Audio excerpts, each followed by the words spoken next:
I really thought I had found my person. I thought I had found someone who was my best friend. And something I realized was, how can she know how I'm feeling? How can she know what I'm thinking if I've never voiced it? I just felt like a plan B. I had expected more from her. It didn't feel like it was as important to her as it was to me. I feel like whenever you hear about a breakup, your mind is instantly going to assume it's a romantic relationship. But why is it that we never talk about friendship breakups? These days, I do feel like the topic of friendships is being spoken about more online, maybe, but it's still not enough. Which has always been weird to me because I feel like the average person is bound to go through more friendship relationships, friendship issues versus romantic ones. Like romantic relationships, some friendship breakups are going to be harder to get over than others.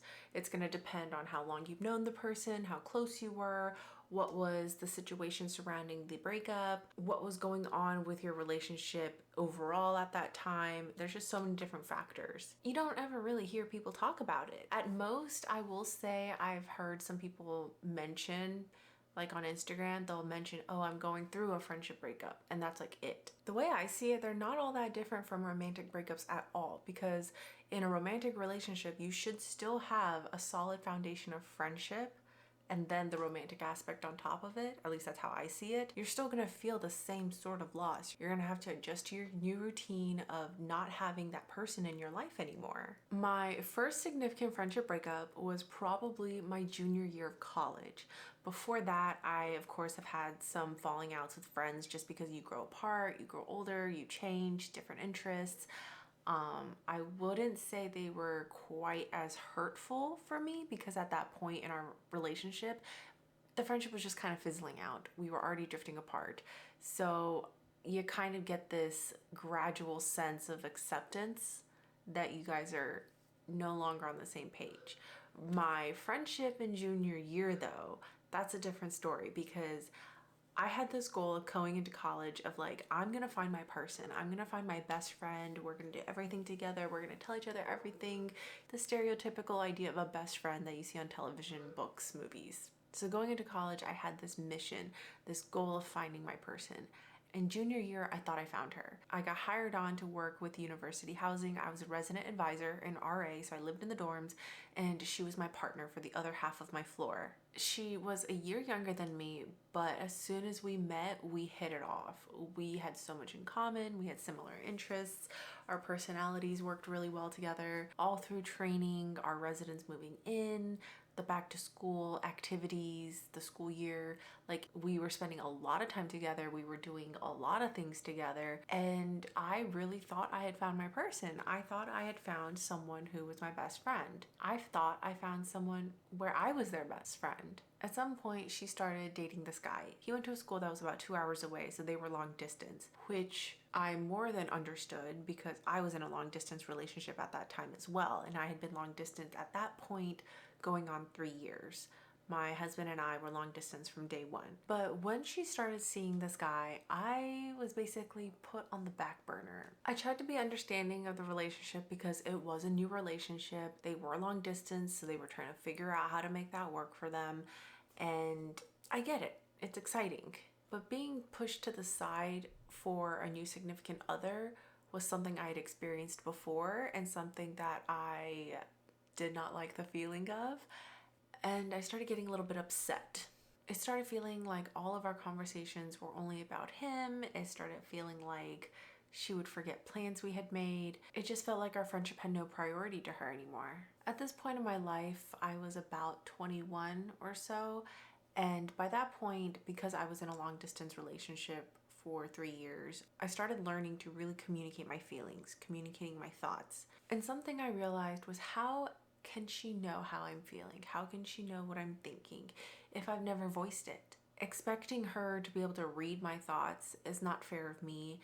I wasn't giving her the chance to make our friendship a priority again by not telling her. So I pulled her aside and I voiced everything. I told her how I was feeling, how I was happy that she was in a relationship, that I was happy for her and the guy, but I felt like I was no longer important, that I was just an afterthought, how she only ever wanted to hang out with me or see me if they were in a fight or if he was too busy, and I just felt like a plan B. She told me she had no idea that she was doing that. She didn't realize she was behaving that way. She was sorry, and she was so glad I told her. So I thought I had rectified it. I had voiced my concerns, my feelings. I respected my friendship enough to give her the chance to fix things, and also asking her, what can I do to try and be more understanding? What can I do to be more supportive of you in your relationship? And we had that talk. She did put an effort to change and correct things. I did notice her attempting to be more present in our relationship, but that only lasted like 3 weeks, maybe a month at most, and she kind of slipped back into how she was before. Obviously, there were other factors involved with that whole situation, as well as her side of the story, her point of view. But at that time in my life, I was just unwilling to feel like I was taken for granted. I wasn't willing to feel like I was just her plan B for whenever her boyfriend was unavailable. Part of the reason why I wasn't willing to feel like I was in second place per se was because I hadn't been in that position before, but with her, I had expected more from her. In my perspective, our relationship was more deeper than my previous friendships where I expected something like this to not happen. So part of it was probably a bit of disappointment. And yes, I was essentially the one that decided I didn't want to be in this kind of friendship anymore. I think I wasn't willing to put in more time and effort and energy because I felt like the relationship had failed me. I had all these expectations of the friendship and they weren't what I expected or anticipated. I could tell she was a bit sad by our friendship changing, our relationship not being the way it used to be. But for me, I honestly couldn't tell if she was sad because she missed us, missed our dynamic, our friendship, or if she missed having someone that she could easily access and go to whenever she had a problem with her boyfriend. Because we lived on the same floor, so we were very accessible to each other. All we had to do was text each other, hey, are you home? Home, in your dorm room, and then walk down the hall. So whenever something happened, we would hit each other up and we had someone to talk to right then and there. It didn't feel like it was as important to her as it was to me. Now that I'm older, of course, I can look back and say, well, I could have done this, I could have done that. And who knows, maybe I could have salvaged the friendship if I had just been a little bit, if I just toughed it out. I don't think we necessarily ended on completely horrible terms. I do think we managed to be cordial with each other and be respectful of each other because we were still partners. We still worked together and lived near each other. So I do think we managed to just be courteous. And if I happen to run into her on the streets, I think it would just be like, oh my God, hey, how's it going?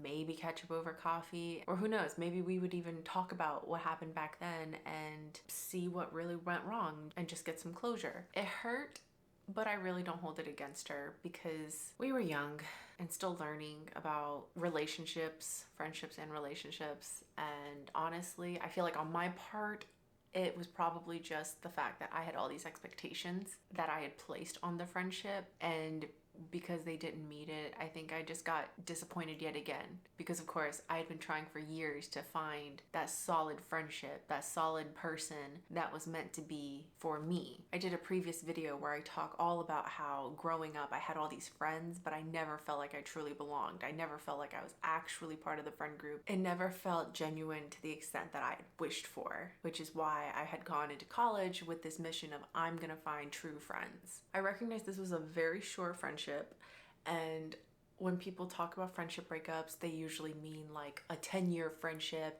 where you guys grew up with each other, did everything with each other, went to each other's houses, sleepovers. I get that. That's usually what people mean when they say they had a friendship breakup. But in my defense, how can I have a friendship breakup to that extent if I've never felt like I had a friend to that extent? You know what I'm saying? Regardless of the length of the friendship, extent of the damage that's been done emotionally, mentally, I do think moving on from them, no matter how short or how long, it's still the same. It's still a matter of what are the lessons you can take away from that experience. It's still a matter of what memories can you hold and cherish and still appreciate. And it's just a matter of how are you going to move forward.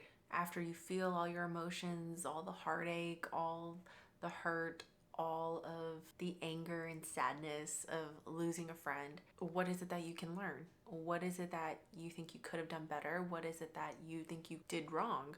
What is it that you think they did wrong? Did you communicate with them? I do think there is a lot of emphasis placed on friendships, a lot of expectations. I know I've done it. I know I still probably sometimes do it. And it's just learning to recognize that not every friendship was meant to be, as hard as that can be.